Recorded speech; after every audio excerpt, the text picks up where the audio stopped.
Beef Wellington has to be the ultimate indulgence, one of my all-time favourite main courses, and it would definitely be on my last supper menu. My version is a lot lighter and sexier, and for Christmas I'm going to give it an added twist. First off, the fillet of beef. Now, look at it, it's beautiful. First, the most important part is to sear it. Salt, pepper. The fillet is the leanest and the most expensive cut of beef. It comes from underneath the lower backbone, a part of the animal which has very little muscle, and this is what makes it such a tender cut. Very, very hot pan, olive oil, and literally roll it around the pan.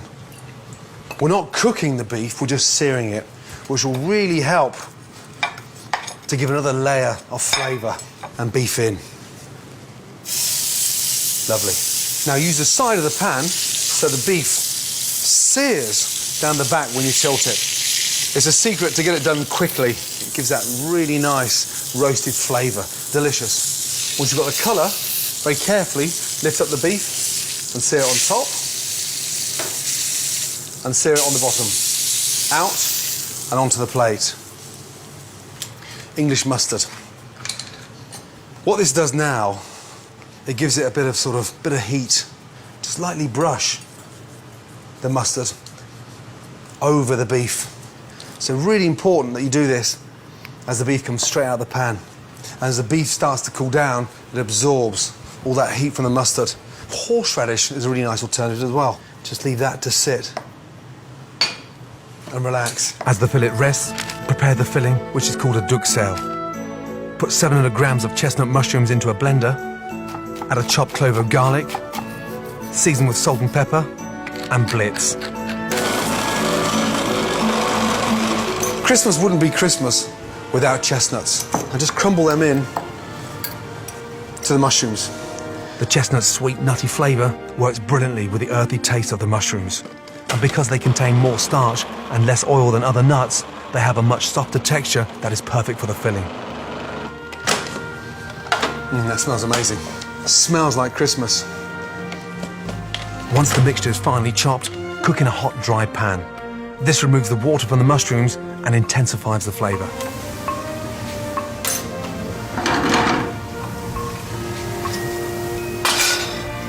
You can see the water coming out instantly. Such an essential stage, really critical to the success of the Wellington, that you dry those mushrooms out and get rid of all that water. Take the mushrooms up even further, some fresh thyme in there, which will make it really nice and light and fragrant. When all the water's been fried off, remove from the pan and leave to cool. Then start assembling the Wellington. Stage 1, wrapping the beef fillet. First of all, these wonderful slices of Parma ham. And look, beautiful. Overlap it and set it there. So the secret of overlapping the Parma ham is to make sure it contains all those juices coming out of the beef.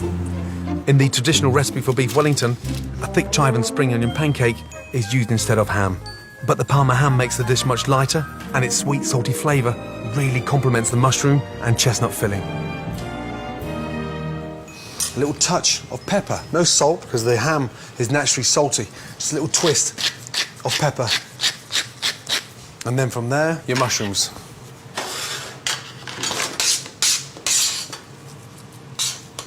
And basically, mushrooms go on. Use the back of the spoon to spread them nice and thinly. Half an inch from the ends. Rumples. No. Hop it. Every time there's meat, out he comes. Next, lay the beef on top and very carefully fold that over. Now, we're going to lift that up and wrap the beef nice and carefully. So all that mushroom and Parma ham is encasing the beef all the way over. Push it nice and tight, roll it nice and tight, and go all the way over. Now, the secret from here is to really let the cling film do the work. Just nip it at the ends and squeeze. And what we're doing is just creating this wonderful sort of cylinder shape off, and then just twist it nice and tightly. And the tighter it is, the more perfect the shape. then place in the fridge for 15 minutes to firm up.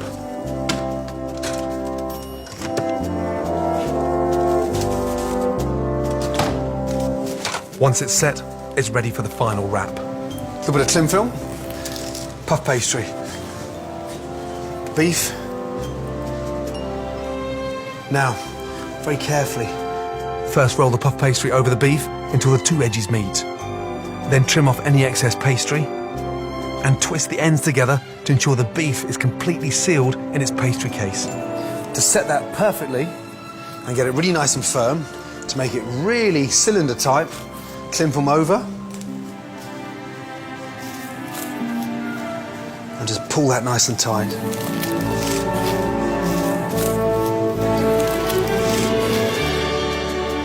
But the big secret behind this is that it can be done the night before. And the tighter the cling film, the better the shape. The more even the shape, the more even it cooks. Put it back in the fridge for 5 minutes to firm up again. Then take off the cling film. Always like the perfect Christmas cracker. To give the pastry a lovely rich golden brown colour when it bakes, brush it with egg yolk.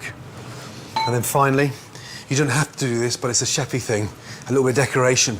The back of the knife down, and then just twist and mark the pastry. When it comes out of the oven, it's got that wow factor.